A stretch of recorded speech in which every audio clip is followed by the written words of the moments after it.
बिस्मिल्लाहिर्रहमानिर्रहीम अस्सलामु अलैकुम। वेलकम टू नावल टेक्नोलॉजी। उम्मीद है आप सब लोग खैरियत से होंगे। आज की ये वीडियो ख़ुसूसन टीचर्स के लिए और एजुकेटर्स के लिए है जिन्होंने अपने स्टूडेंट्स के लिए लेसन की तैयारी करनी होती है और उसके लिए बाकायदा लेसन प्लानिंग करनी पड़ती है उनको, जिस पे काफ़ी दिमाग भी खर्च होता है और टाइम भी लगता है। लेकिन डियर टीचर्स, कैनवा ने आपके लिए बहुत ही आसानी कर दी है। वो ये कि बहुत सारे लेसन्स तकरीबन हर सब्जेक्ट के और हर क्लास के यहाँ पे बने बनाए मौजूद हैं, हर सब्जेक्ट में हर टॉपिक के ऊपर। तब जो भी सब्जेक्ट जो भी टॉपिक चूज़ करना चाहते हैं वो आपको लेसन यहाँ से मिल जाएगा और आप उसको मज़ीद अपनी मर्ज़ी के मुताबिक मॉडिफाई और एडिट कर सकते हैं। तो डियर टीचर्स, मेरे पास कैनवा का जो वर्जन है ये प्रीमियम है। इसमें हम टेम्पलेट्स में जाएंगे और यहाँ से हम अपनी मर्ज़ी का जो लेसन है वो चूज़ करेंगे। New lessons have landed, teach with creativity, empower curiosity, browse, ready to teach lessons. अब यहाँ पे ये नीचे देखें, हमारे पास ऑप्शन है ready to teach lessons, new, see all. इसी के बिल्कुल नीचे थोड़ा सा ईयर है, सब्जेक्ट है और रिसोर्स टाइप है। यानी इसमें आप प्री स्कूल, किंडरगार्टन, ग्रेड 1 से ग्रेड 12 तक जो है वो सारे के सारे लेसन मौजूद हैं 12वीं क्लास तक के लिए। और यहाँ पे आप सब्जेक्ट आपको मिल सकते हैं। साइंस है, विजुअल आर्ट है, डिज़ाइन है, सोशल स्टडी है, मैथ है और इंग्लिश लैंग्वेज है। इसके अलावा रिसोर्स टाइप है, यहाँ पे लेसन्स हैं, प्रेजेंटेशंस हैं, पोस्टर्स हैं, वर्कशीट्स हैं, वाइट बोर्ड्स हैं एंड एट्सेट्रा। बहुत सारी चीज़ें यहाँ पे मौजूद है। तो चलते हैं, हम देखते हैं कि हमें कौन सा लेसन चूज़ करना है।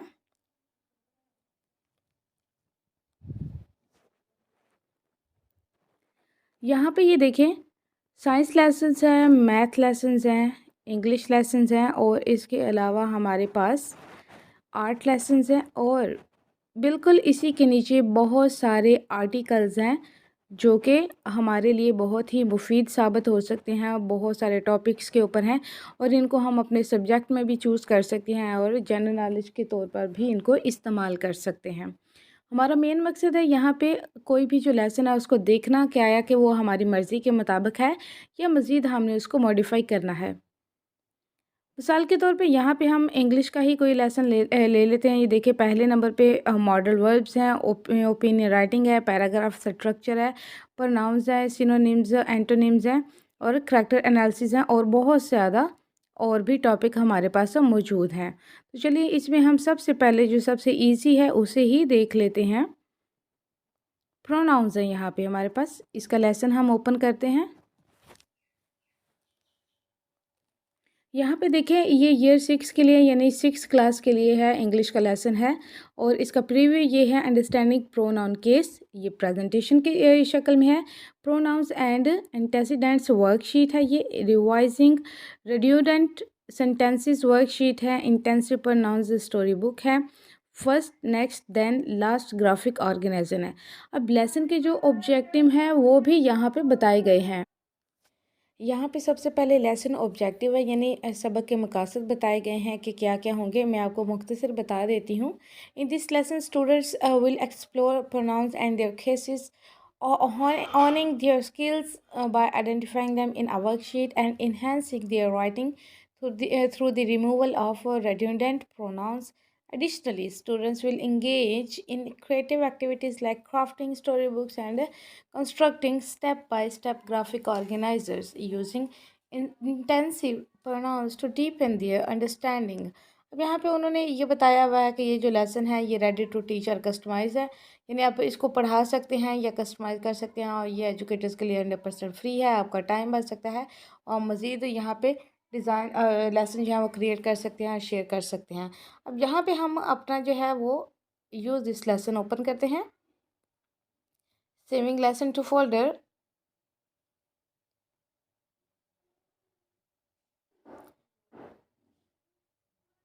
यहाँ पे देखिए, ये डिस्क्रिप्शन में वही हमारा ऑब्जेक्टिव बताया गया है कि बच्चे जो हैं इसमें अपनी स्किल्स को आइडेंटिफाई कर सकेंगे। इनमें वर्कशीट्स होंगी और इसके अलावा स्टोरी बुक्स होंगी, वो क्राफ्ट कर सकते हैं और इसके अलावा वो इसको ग्राफिक ऑर्गेनाइजर कर सकते हैं स्टेप बाय स्टेप। और इसके अलावा वो प्रोनाउंस के बारे में और भी बहुत कुछ जान सकेंगे। अब यहाँ पे ये देखें, ये देखें, ये हमारे पास आ गया है। यहाँ पे उन्होंने ऑप्शन दिए हैं कि आप इसको एडिट करना चाहते हैं या फिर इसकी कॉपी करना चाहते हैं, डाउनलोड करना चाहते हैं, शेयर करना चाहते हैं, कॉपी लिंक करना चाहते हैं, कुछ भी आप कर सकते हैं। अब ओपन लेसन हम करते हैं।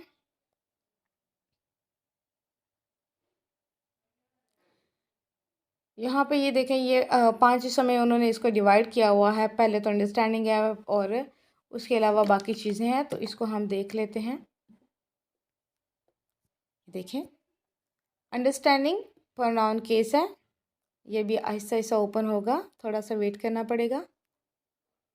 ओके, ये देखें, पहली जो है हमारे पास जो शीट है जो ओपन हुई है उसमें जस्ट हमारे पास अंडरस्टैंडिंग प्रोनाउन केस है। यानी हम पहले अंडरस्टैंड करेंगे, देखेंगे कि प्रोनाउन होते क्या हैं। नेक्स्ट हम ओपन करते हैं। देखिए, welcome students, let's start with an activity spot the error. यानी अब टीचर बच्चों को ये कह रहा है कि वेलकम स्टूडेंट, हम एक एक्टिविटी के थ्रू जो है वो अपना लेसन स्टार्ट करते हैं और आपने इसमें से गलती ढूंढनी है।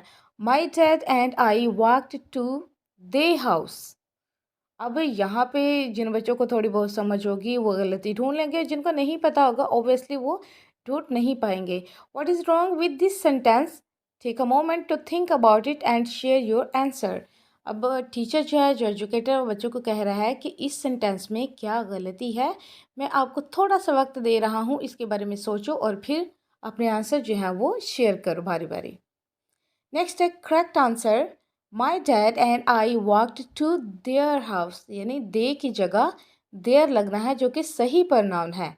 Understanding and using the proper pronoun case in is crucial for clear and effective communication.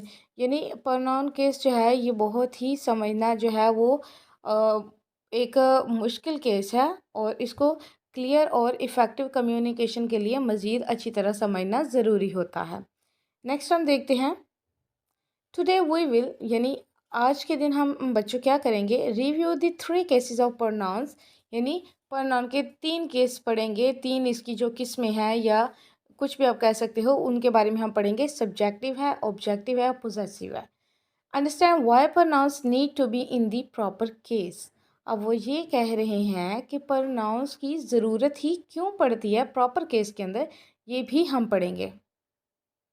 Next में there are 3 pronoun cases, subjective case, objective case, possessive case. Next उन्होंने इसके साथ ही थोड़ा थोड़ा बताया हुआ है कि ये होते क्या है। सब्जेक्टिव जो है ये प्रोनाउंस यूज्ड एज सब्जेक्ट्स होते हैं, कि जो सब्जेक्टिव है उन वहाँ पे प्रोनाउंस को एज अ सब्जेक्ट यूज़ किया जाता है। ऑब्जेक्टिव केस में pronouns used as objects of words और प्रपोजिशंस।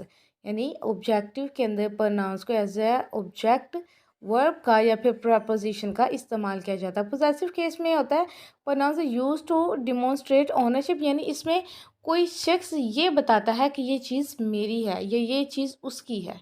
ठीक है, ऑनरशिप के बारे में बताता है कि ये किसकी मिल्कियत है। Let's dig deeper to understand what this means. कह रहे हैं कि मज़ीद हम इसके बारे में जानते हैं कि ये क्या होते हैं।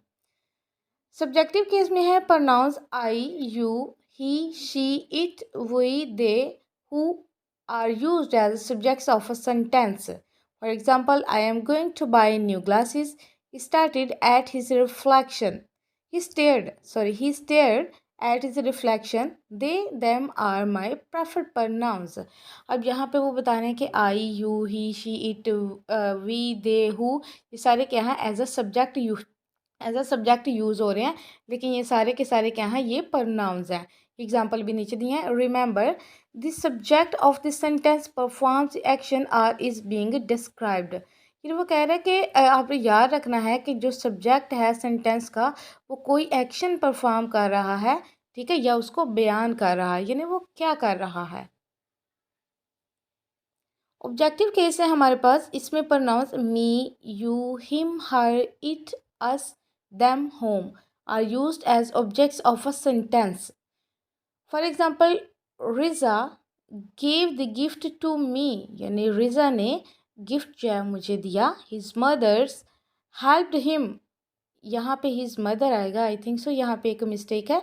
अब ये देखें, मज़ीद इसको एडिट करके आप मिस्टेक्स भी दुरुस्त कर सकते हैं। His mother helped him learn how to walk, यहाँ पे मदर के साथ ऐसे नहीं आएगा।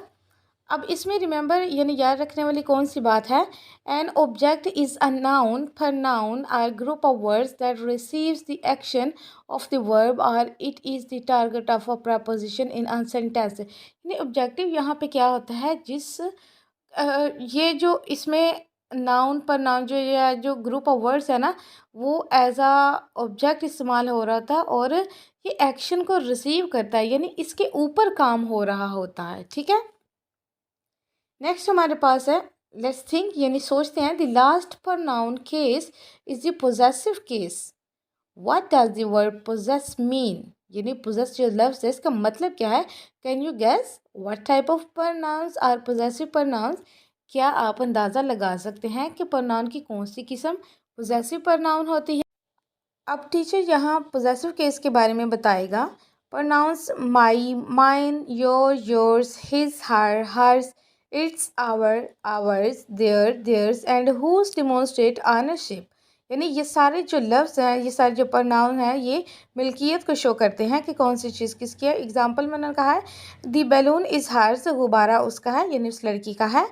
Rachel loved her new hat, Rachel जो है ये अपनी नई हैट से मोहब्बत करती है। अब देखिए यहाँ पे आप इसको चेंज कर सकते हैं, चूँकि हम मुस्लिम हैं और हम मुस्लिम कंट्री में पढ़ा रहे हैं, तो रेचल की जगह हम किसी भी मुस्लिम गर्ल या अमूमन यहाँ पे हम अगर हार है तो यहाँ पे जिस नाम चेंज कर सकते हैं, कोई आमना, फातिमा या सैनम लिख सकते हैं। लेकिन अगर ये भी लिखा हुआ तो इससे भी कोई प्रॉब्लम नहीं है। हमारी कम्युनिटी में बहुत सारे क्रिश्चियन लोग भी रहते हैं, तो इससे भी कोई मसला नहीं होता।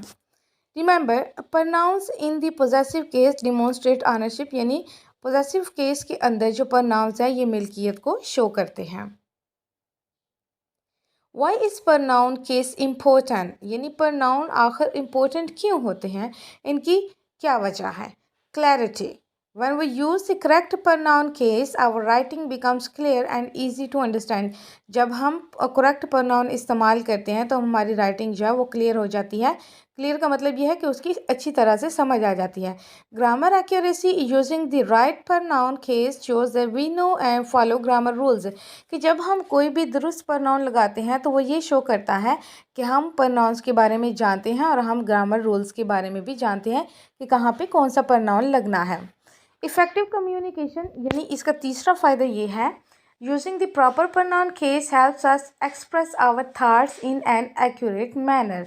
कि इससे क्या होता है कि जब हम प्रॉपर pronoun, एक ठीक pronoun लगाते हैं तो ये मदद करता है कि हम अपने ख़यालात को और अपने जो जज्बात हैं, जो ख्याल आते हैं, जो भी हमारी थिंकिंग है, उसको हम अच्छी तरह से एक एक्यूरेट मैनर के अंदर एक्सप्रेस कर सकें, ज़ाहिर कर सकें।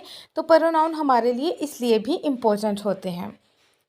नेक्स्ट है हमारे पास let's try this, read the following sentences and identify the pronouns and their pronoun case. अब स्टूडेंट्स जो हैं यहाँ पे क्या करेंगे, यहाँ पे या जो टीचर है वो उनको कहेगा कि इनको पढ़ें, या फिर एक आधा वो पढ़ देगा और बाकी बच्चों से ये एक्टिविटी करवाएगा कि प्रोनाउंस को पढ़ें, इन सेंटेंसेस को पढ़ें, इनमें से प्रोनाउन और उनका जो केस है वो आइडेंटिफाई करें। She gave me a present, whose drum is this, we went to the park, the yellow duck wagged its tail, I am going to the store. अब यहाँ पे जो है वो बच्चे जो हैं ये बारी बारी जवाब देंगे, या हो सकता है उनको कोई जवाब नहीं आता हो या किसी को आता हो और किसी और को ना आता हो। नेक्स्ट हम देखते हैं आंसर्स इनके। She gave me a present, यानी यहाँ पे अब क्या है, मी जो है ये सब्जेक्टिव है, यहाँ पे ये क्या प्रोनाउन इस्तेमाल हुआ है। ठीक है, whose drum is this, possessive. अब हुज ये है कि ये ड्रम किसका है, ये पोजेसिव प्रोनाउन आ गया, यहाँ पे मिल्कियत शो की जा रही है। We went to the park, हम पार्क गए। अब यहाँ पे वी जो है ये एज एन ऑब्जेक्टिव इस्तेमाल हुआ है। The yellow duck wagged its tail, अब इट्स जो है ये भी पोजेसिव है, यानी जो दुम है वो भी तो डक की ही है, ये पोजेसिव प्रोनाउन है। I am going to the store, ये ऑब्जेक्टिव है, यानी आई यहाँ पे क्या है, एज एन ऑब्जेक्ट इस्तेमाल हुआ है। अब यहाँ पे आप डियर टीचर्स अंदाज़ा लगा सकते हैं कि जब हम इतनी मेहनत के साथ, इतनी तवज्जो के साथ अगर लेसन बनाना शुरू कर दें तो हमारे पास टाइम ज़्यादा लगेगा, मेहनत ज़्यादा लगेगी और तवज्जो ज़्यादा लगेगी। और हो सकता है कि एट दी एंड हम क्लास में उतनी अच्छी तरह से वो समझा ही ना पाएँ। तो इससे बेहतर ये है कि हम कैनवा का इस्तेमाल करते हुए इन लेसन्स को अपनी मर्ज़ी के मुताबिक बना सकें, ताकि हमारा टाइम भी कम लगे और मेहनत भी कम लगे। और ये जो बाकी हमारी मेहनत है, बाकी जितनी भी हमारी पोटेंशियल्स हैं, वो सब हम बच्चों के लिए क्लास में इस्तेमाल कर सकें। लेट्स रिव्यू, अब हम रिव्यू करते हैं अपने लेसन का। The 3 main cases of pronouns are, यानी एंड पे टीचर जो है वो बच्चों को रिव्यू करके बताएगा कि हमारे पास ये आज का क्या लेसन था, हमने क्या क्या पढ़ा है और इनमें कितनी चीज़ें आ रही हैं। The 3 main cases of pronouns are subjective, objective, possessive. अब proper noun usage is important. अब 3 केसेस उसने बता दिए बच्चों को, अब वो ये बताएगा कि ये इम्पोर्टेंट क्यों है, क्यों हम ये करना चाहते हैं, क्यों हम प्रोनाउंस का इस्तेमाल करते हैं। Proper pronoun use makes us communicate in a clear, grammatically correct and effective manner। यानी इनका अच्छी तरह इस्तेमाल करते हुए हम अच्छी तरह एक दूसरे के साथ कम्युनिकेट कर सकते हैं। लिखने में, पढ़ने में, बोलने में, उनमें सब में जो है अच्छी तरह कम्युनिकेट कर सकते हैं। हमारी ग्रामर दुरुस्त हो सकती है और हम एक इफ़ेक्टिव मैनर के अंदर ग्रामर का इस्तेमाल कर सकते हैं और कम्युनिकेट कर सकते हैं। Remember, choose the right pronoun case based on the role of the pronoun in the sentence. कि किसी भी सेंटेंस के अंदर pronoun का जो रोल आ रहा होता है उसके हिसाब से हमने राइट pronoun को चूज़ करना होता है। यानी जहाँ पे अगर आई लग रहा है तो वहाँ पे हम आई एम ही लगाएंगे ना, हम वी तो नहीं लगा देंगे, या वी की जगह हम हर नहीं लगा देंगे या कुछ और नहीं लगा देंगे। तो रोल के मुताबिक एक सेंटेंस के अंदर pronoun का जो रोल है उसके मुताबिक हमें एक करेक्ट जो है pronoun वो चूज़ करना चाहिए। If you are not sure you are using the correct pronoun case, you can always ask your teacher for clarification. अब टीचर बच्चों को ये कह रहा है कि अगर आपको नहीं पता चल रहा कि कहाँ पे कौन सा pronoun लगना है तो आप अपने टीचर से पूछ सकते हैं और अपना जो मसला है वो हल कर सकते हैं। या इसके अलावा अगर आपके बाकी जो फेलोज़ हैं उनको समझ आ गई है तो आप उनके साथ भी डिस्कस कर सकते हैं। नेक्स्ट है B gender sensitive and use inclusive language. अब यहाँ पे उन्हें पता चल सकता है कि ही किसके लिए हो सकता है, शी किसके लिए हो सकता है या दे किसके लिए हो सकता है, और वो अपनी लैंग्वेज को अच्छी तरह से इस्तेमाल कर लेंगे, उन्हें जेंडर का पता चलेगा। डियर टीचर्स, ये अब आपकी मर्ज़ी है कि आप इस लेसन को एक वीडियो में कन्वर्ट करना चाह रहे हैं या आप इसको पीडीएफ में कन्वर्ट करना चाह रहे हैं। आप किसी भी तरीके से इसको सेव कर सकते हैं। यहाँ पे हमारे पास सेव का ऑप्शन मौजूद है। यहाँ पे ये देखें डाउनलोड का ऑप्शन है। यहाँ पे देखिए हमारे पास जो है ये काफ़ी सारे ऑप्शन आ जाएंगे कि पीडीएफ स्टैंडर्ड में इसको करना है, प्रिंट में करना है, यानी पावर पॉइंट में करना है, या MP4 वीडियो में करना है, PNG में करना है, JPG में करना है, जिसमें भी आप करना चाहते हैं आप कर सकते हैं। लेकिन मेरे ख्याल के मुताबिक ये अगर हम PDF प्रिंट में करें तो ये ज़्यादा हमारे लिए बेटर होगा, क्योंकि वीडियो तो हम चला के नहीं बच्चों को दिखाएंगे, पढ़ना तो हमने खुद है, करना सारा खुद है। तो ये PDF प्रिंट में ये सब है। यहाँ पे ये देखें आप पेजेस भी चूज़ कर सकते हैं कि कितने पेज आप प्रिंट करना चाह रहे हैं, कितने नहीं करना चाह रहे। अगर सारे करने हैं तो सबके ऊपर ऑलरेडी टिक होता है, वरना आप अपनी मर्ज़ी से भी चूज़ कर सकते हैं। जहाँ से हम इसको डाउनलोड कर लेते हैं।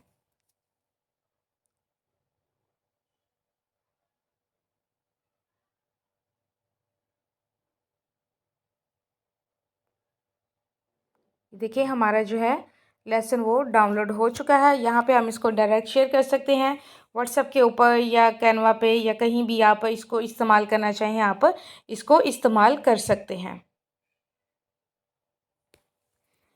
डियर टीचर्स, हमारा लेसन जो है वो PDF में सेव होके डाउनलोड होके आ चुका है, जैसे कि आपको स्क्रीन पे नज़र आ रहा है।